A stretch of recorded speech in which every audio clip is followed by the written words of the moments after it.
Bonjour tout le monde, bienvenue à Fierté d'ici. Aujourd'hui, l'émission est sous le signe de la passion, rien de moins. Alors, on vous fait découvrir 3 organisations qui touchent à nos passions, que ce soit au niveau de la gourmandise, au niveau du sport et de la culture. Alors, on vous entraîne avec nous chez Récréation, chez Aladi Domenico et on commence en beauté à l'arrière-scène avec Jean-François Guilbeault. Bonjour. Bonjour Jean-François, ça va bien? Ça va très bien. De mieux en mieux même. De mieux en mieux, pourquoi? Bien, parce qu'on a déconfiné là, depuis quelques semaines et on commence à recevoir encore des groupes scolaires, des spectateurs et nos spectacles sur la route aussi reprennent la tournée. Donc, ça nous fait un peu revivre, ça éteint la grisaille de l'hiver, disons. Oh, tellement! Hey, Jean-François, pour ceux qui ne connaissent pas encore, qu'est-ce que c'est que l'arrière-scène? Peux-tu me l'expliquer? Oui. Bien, en fait, l'Arrière-scène, c'est une compagnie de production en théâtre jeune public, mais c'est aussi un organisme de diffusion culturelle. Donc, ça se situe dans le Centre culturel de Belleuil. Puis le Centre culturel de Belleuil, c'est un peu comme une fourmilière. C'est-à-dire qu'il y a la programmation grand public qui est assurée par les diffusions de la coulisse. On a la Maison Villemont, qui est une maison de la culture, la bibliothèque, et il y a l'organisme L'Arrière-scène qui est implanté ici depuis 46 ans, donc depuis 76. Et c'est un organisme, en fait, qui a une structure unique au Québec. C'est à la fois un diffuseur et un producteur. Donc, il y a des diffuseurs spécialisés en théâtre jeunesse. Il y en a 2 autres au Québec, c'est-à-dire la Maison Théâtre et le Théâtre jeunesse Les Gros Becs à Montréal et Québec. Et il y a nous. C'est un modèle. Puis on est le seul des 3 diffuseurs spécialisés qui avons aussi un volet de production. Donc, ça a été fondé par Serge Marois en 1976. Et Serge Marois, c'est un auteur et metteur en scène. Donc, il a commencé plutôt sur la création, puis il créait et diffusait ses propres spectacles. Puis rapidement, il est comme rentré en fait dans la dynamique d'accueillir d'autres productions, d'accueillir des artistes en résidence et de faire évoluer ces 2 volets-là en fait dans sa pratique, donc diffuseur et producteur. Puis c'est en fait une grosse structure qui m'a été léguée il y a à peu près 2 ans, 2 ans et demi. Je suis officiellement le directeur artistique et co-directeur général depuis l'automne 2021. OK, Donc, en c'est pleine tout pandémie, jeune. là, c'est tout, En oui. pleine pandémie, complètement. Oh. Ouais. Mais bravo, félicitations!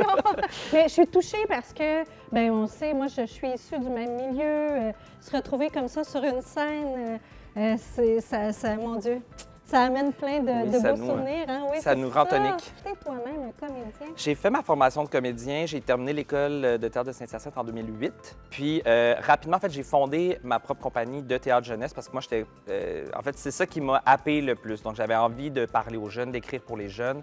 Fait que j'ai fondé cette petite compagnie-là, mais en parallèle, j'ai travaillé pour des compagnies Dynamo Théâtre, Théâtre Bouche Décousue.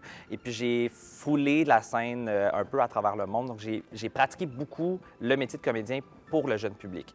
Puis comme à côté, bien, c'est ça, j'ai développé un peu mon intérêt pour la mise en scène de théâtre jeunesse. Fait que ça a comme évolué en parallèle. Puis j'ai joué en fait sur la scène de l'arrière-scène dans les premières années où je suis sortie. Donc, il y a une réouverture et tout ça. Et vous avez un spectacle que vous allez présenter ça, c'est la magie du théâtre jeune public aussi, c'est que les spectacles, ils ont des longues vies. Donc, tu sais, on a 2 spectacles qui sont sur la route en ce moment. Un qui a été créé en pleine pandémie, qui s'appelle L'Arche de Noémie. Oui. C'était ma première mise en scène que j'ai faite ici à titre de directeur de l'arrière-scène. C'est un spectacle qui est... En fait, c'est souvent l'arrière-scène et puis les spectacles de compagnies québécoises un peu spécialisés prennent pas la route facile. Donc, c'est pas nécessairement des spectacles qui sont dans le divertissement, dans le rire. On creuse des thématiques, des sujets quand même assez difficiles, puis on enrobe nos pratiques de médiation culturelle, justement, pour creuser. C'est des spectacles qui visitent des zones sensibles, puis qu'on aime explorer avec les jeunes publics. Donc, tu vois, L'Arche de Noémie, par exemple, c'est un texte qui aborde la migration. C'est l'histoire d'une petite fille qui est au milieu de l'océan et qui traverse, en fait, dont le pays a été dévasté par un tsunami, puis qui vogue. Et puis pendant à peu près 7 heures, elle, ça dure 40 jours, sa navigation, elle revisite un peu ses angoisses, ses passions, ce qui la garde vivante, le souvenir de ses parents, ce qui la drive, en fait, à poursuivre ce voyage-là. Donc, c'est quand même sombre, mais en même temps, c'est plein de lumière. Fait qu'on a eu des bonnes conversations avec les spectateurs qui l'ont vu ici. Dans l'eau et s'en asperge le visage. Le goût du sel la fait grimacer. Elle trouve une algue. Et pour un moment, elle redevient une enfant qui joue. Ça sent le produit que maman mettait sur mes bobos. Il y a plein d'algues en forme de raisins. Les raisins de la mer. Burk! Quand je mettrai le pied sur la terre. Et là, ça part un peu sur la route. On s'en va à Gatineau plus tard cette année. Puis l'année prochaine, on fait de la tournée. Ça, c'est mon petit bébé Je comprends, tout à de fait. cœur. Puis on a Oui. un autre spectacle qui s'appelle À table, Oui. qui a été créé par Serge il y a 3 ans et qui, en fait, devait reprendre la route parce que ça a été beaucoup freiné pendant la Ouais, pandémie. ben oui.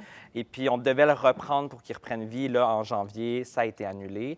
Mais l'équipe, heureusement, là, est en route vers la Suisse et la France parce qu'on a une grosse tournée internationale de ce Ah! spectacle-là, ce qui est vraiment cool. Ah. À table, c'est pour les tout petits. là. C'est pour les 5 à 9 ans. Donc, c'est vraiment pour les plus jeunes. On a eu des groupes de maternelle à la création qui étaient là. Puis c'est un spectacle sans parole avec 3 diplomates. Donc, on a une diplomate anglaise, une espagnole, un russe. Et puis, les 3, en fait, ils se rassemblent autour d'une table pour discuter d'un projet d'infrastructure internationale. Et finalement, comme ils ne parlent pas la même langue, ils se mettent à jouer avec la bouffe puis ils font de la sculpture.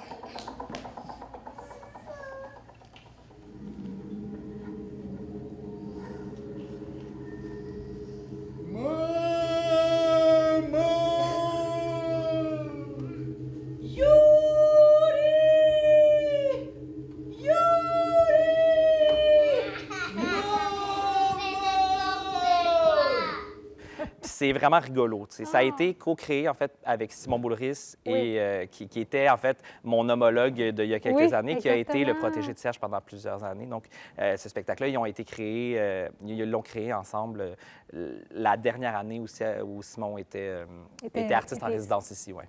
En terminant, est-ce que tu pourrais me dire, je te sens un être passionné, mais quelle est ta plus grande fierté à toi? Bien, en fait, en arrivant, comme tu l'as dit, j'ai pris la tête de la compagnie en pleine pandémie, puis je pense que ça aurait été facile que ça crash ou que ça devienne un peu morose, mais elle donne que peut-être à cause de mon énergie et de mes idées, mais l'arrière-scène est en train de prendre un virage, prend quand même une grande croissance par le biais justement de subventions spéciales, de projets que j'ai mis en place. On a 2 gros projets très structurants qui vont être lancés en fait cet automne. J'ai imaginé, en fait, avec des collègues, un projet de plateforme de théâtre audio jeune public, justement pour valoriser le répertoire des textes des années 90-2000.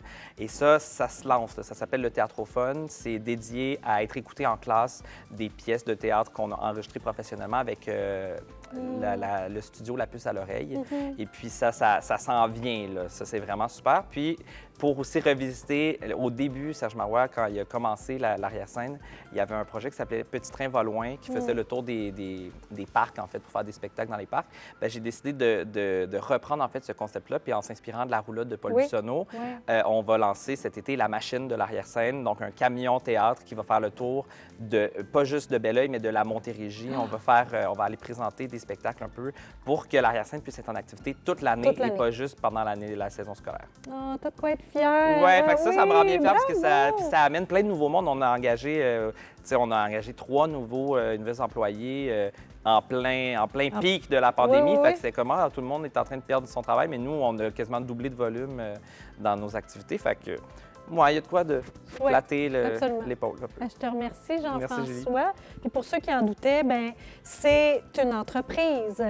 Ouais. On a beau être dans le domaine de la culture, mais ce que tu me racontes là, ça a toutes les allures d'une entreprise qui est en plein développement. Chapeau. Ouais. Même si on est à but non lucratif, Exact. que tout est C'est une réinvesti. organisation, Comme, ouais. c'est ça. Oui, bravo. Merci beaucoup.